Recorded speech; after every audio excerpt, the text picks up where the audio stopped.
Good morning, good afternoon, good evening, or good middle of the night, whatever time of day it may be when you hear or see this video. Hi, my name is Susan. Welcome to Lip Locked No More. What you're looking at on my desktop screen is a channel that I have just recently learned about, and I shared the link to this particular video on the community tab on our channel, I believe either yesterday or day before yesterday. This lady is awesome. She used to go by Everyday Shenanigans, but I see now her channel, to which I thought I was subscribed, but was not.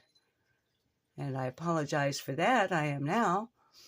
Now she goes by the Volt XL.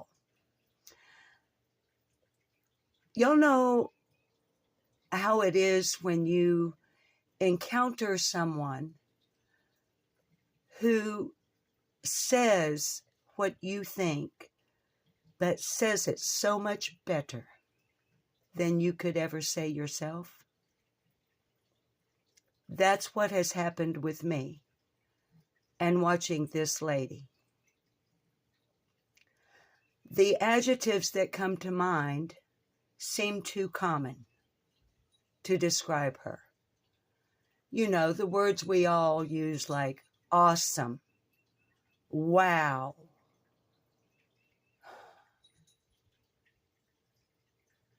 Those words are inadequate in my opinion. I want to share a few moments here and there because if you did not go to the community tab and click the link to hear what this wonderful lady had to say in a 1 hour, 21 minute, 54-second live stream on her channel 2 days ago in response to Don Wells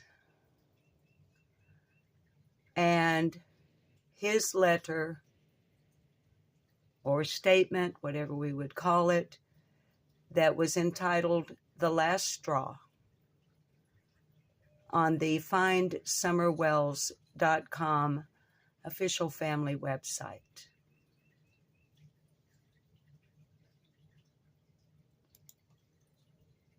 The stats don't lie. That most children go missing because of their parents. Not the boogeyman, not DHS, not the Illuminati, not the Illuminati Reaper, not the DHS Reaper, not the neighbor. They stinking ass mom and daddy. Most children go missing because of they stinking ass mama and daddy. And you all have shown you don't care nothing but getting attention and getting money. And the fact you come back talking about we had to strip our house. I guess you did. Did you see what you was living in that fucking box over there? Just in case you live in another land and you have trouble understanding this beautiful woman's accent. She's talking about Don complaining about how when he got out of jail, they had to strip their house down. And she's saying what I think and have expressed. But she does it with such power and passion. Yeah, you had to strip down your nasty, filthy, stinking house. That nasty ass house you living in? Hell yeah, it needed to be stripped down. Matter of fact, somebody need to get a bulldozer and come push it all the way the fuck down.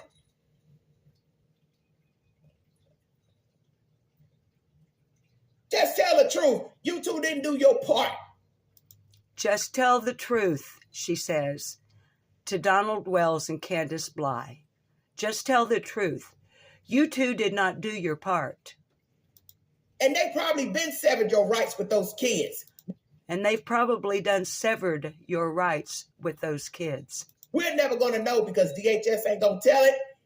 And you and Candace are never going to tell the truth. you're never going to tell the truth. That your rights were probably severed a long time ago. You just didn't want nobody to know. And I'm sure people were calling DHS every single day when you and Candace decided to come online and play these reindeer games with these YouTubers. They coming down here filming your stupid ass, showing up to your job. You know all that information got to DHS. No way in hell they're going to give you your fucking kids back with all this shenanigans. You should have stayed off of YouTube. And you sit here and you want to blame people. YouTubers ain't talking about a fucking thing. That's your dumb ass. You want to go call these people and, oh, then maybe they'll help us out. You just wanted attention. I agree with her. I agree with her.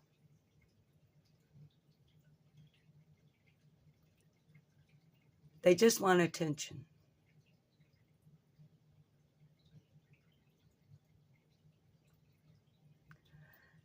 And I believe that there is a very strong possibility that their rights have been severed to the children.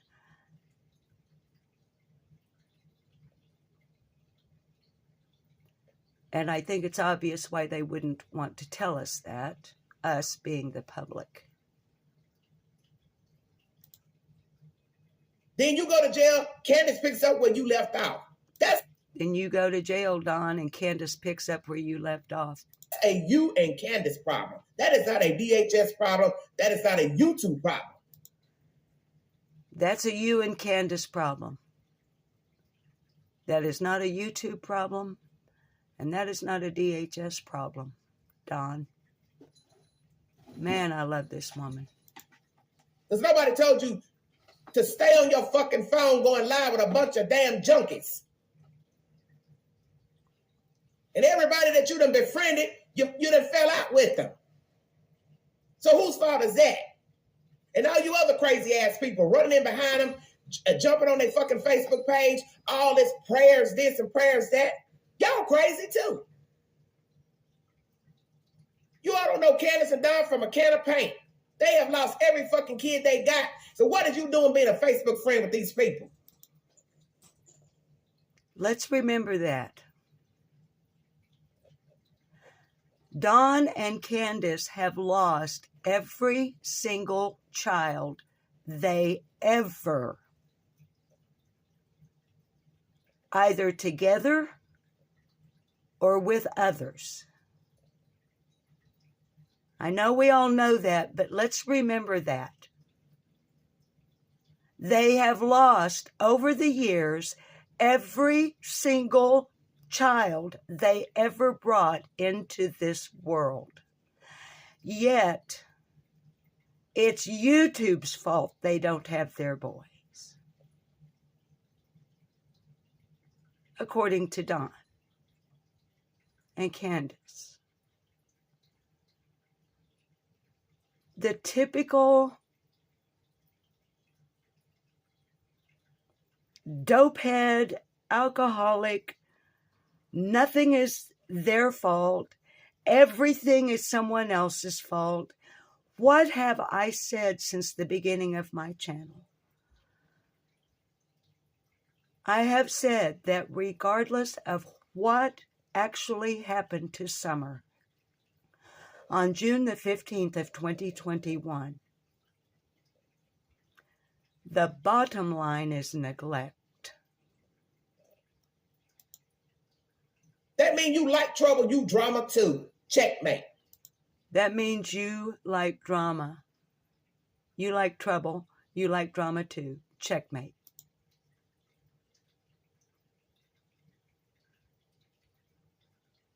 Stop the bullshit. Stop the bullshit. Just stop it. Just stop it. DHS is not your problem. DHS. You are your problem. DHS is not your problem. You are your problem. Preach it, sister girl. You and Candace Bly Wells. You two are misfits. You've been misfits. You two were trouble before you ever laid eyes on one another. And you two were trouble before you ever laid eyes on one another. Somewhere in the universe, the earth put you two mangy mutts together and you procreated and still fucked up. That's on y'all. That's on y'all. Kids, viewers,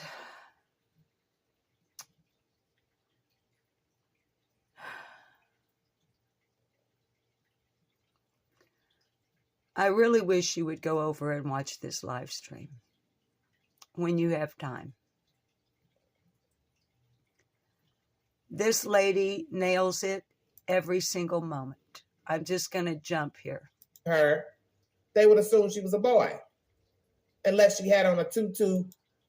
I'm glad I hit right there because I've listened to this in its entirety a couple of times. I believe this is the fourth time that I'm listening to it.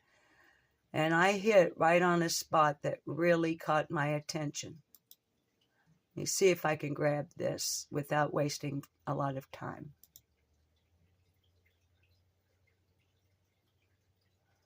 Cooties lice. Why did you shave the little girl's hair down?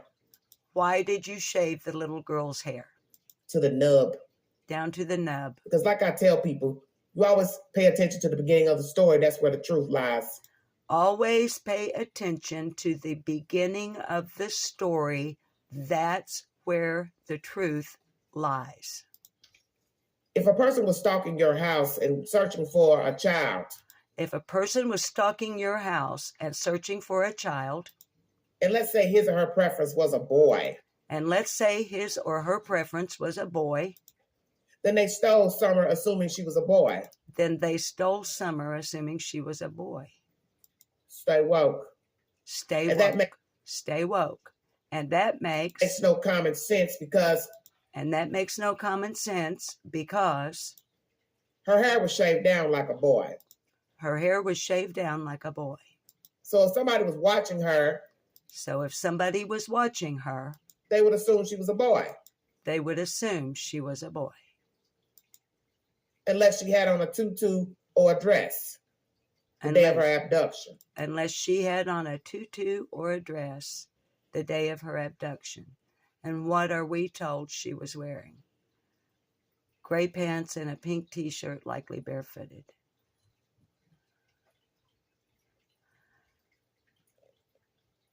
That segment begins at around the 24-minute mark on the Vault XL. And that observation stung me.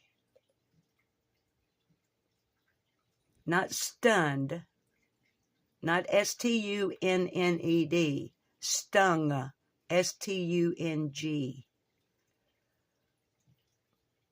Never crossed my mind.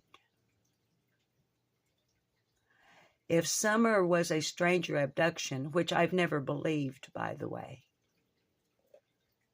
And this lady goes on to talk about that if someone had been observing and planning a stranger abduction,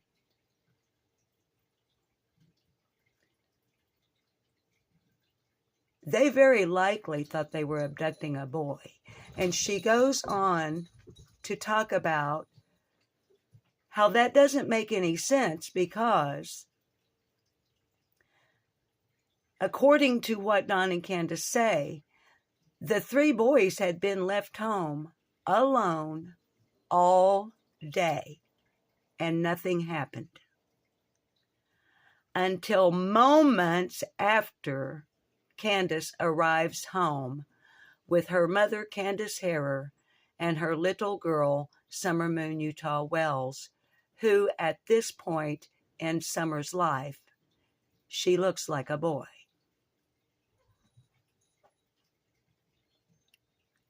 It doesn't make sense. And I realize that this, for me, is confirmation bias. In regards to, I do not nor have I ever believed there was a stranger abduction of Summer Moon Utah Wells. I think there may very well have been a planned abduction wherein Summer walked down the dog trail on her own because she was prompted to do so, perhaps. And at the bottom of the dog trail, she got into a car with someone she already knew who was sitting there waiting on her, pre-planned. As always, I'm open to all opinions. And I want to make it clear, this is mere speculation on my part. You'll take an hour, 21 minutes, and 54 seconds of your time and go over and listen to this beautiful woman say so concisely and with such intense passion what I think and wish I could express the way she has done. Thank you, ma'am, I don't know your name. The Vault XL, formerly Everyday Shenanigans. And thank you all for listening. Don't ever forget Summer Moon Utah Wells.